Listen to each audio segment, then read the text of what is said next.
నమస్తే అండి. Welcome to సనాతన స్టోరీస్. సనాతన స్టోరీస్‌లో వీడియో ఫస్ట్ టైమ్ చూస్తున్నట్లయితే ముందుగా ఈ వీడియోని సబ్స్క్రైబ్ చేసుకోండి. ఈరోజు మనం పరమేశ్వరుడి వద్ద నంది, త్రిశూలం, పాము, రుద్రాక్ష, డమరుకం ఎందుకుంటాయో వాటి పరమార్థం ఏంటో వివరంగా తెలుసుకోబోతున్నాం.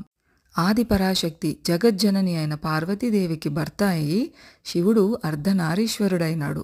గణపతి, అయ్యప్ప, కుమారస్వామి పుత్రులు గల శివుని దగ్గర ఉండే సన్నిహిత చిహ్నాలు, వాటికి ఈశ్వరుడికి గల సంబంధం గురించి మనం తెలుసుకోబోతున్నాం. నందీశ్వరుడు శివునికి అతి దగ్గరలో ఉన్న ఆప్తమిత్రులలో ఒకటి. ఎందుకంటే నంది అన్ని శివాలయాల వెలుపల కనపడుతుంది కదా. శివభక్తులు తమ కోరికలను శివునికి విన్నపించమని నందీశ్వరుని వేడుకోవడం మనం చూస్తూనే ఉంటాం.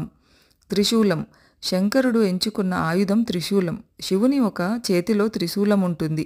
దానికి 3 వాడి అయిన మొనలు ఉంటాయి. అవి ఏమిటనగా కోరిక, చర్య, జ్ఞానం అనే 3 శక్తులను సూచిస్తాయి.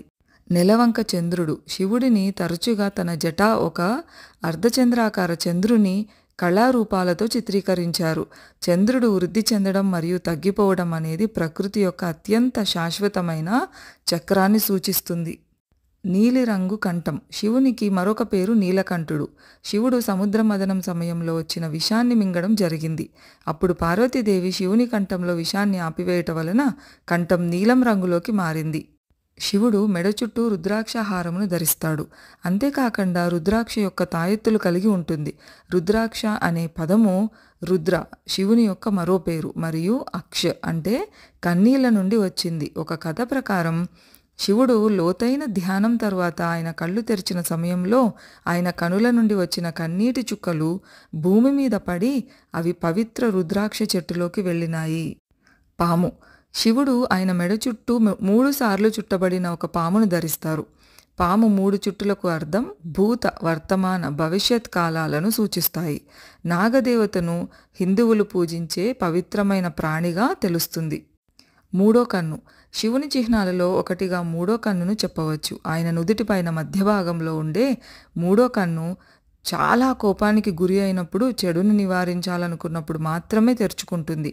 అప్పటి నుండి 3వ కన్ను జ్ఞానం మరియు సర్వవ్యాపకత్వం కోసం ఒక చిహ్నంగా మారింది. డమరుకం శివునితో సంబంధం కలిగిన ఒక చిన్న వాయిద్యం. శివ కళాత్మక అభివృద్ధి స్వాధీన సమయంలో డమరుకం యొక్క లయతో నాట్యం చేస్తారు. ఈ వీడియో కనుక మీకు నచ్చినట్లయితే లైక్ చేయడం మర్చిపోవద్దు. అలాగే మీ ఫ్రెండ్స్ అండ్ ఫ్యామిలీతో షేర్ చేయండి. మరిన్ని మంచి వీడియోస్ కోసం సనాతన స్టోరీస్ పేజ్ని సబ్స్క్రైబ్ చేసుకోండి. సర్వే జన సుఖినో భవంతు.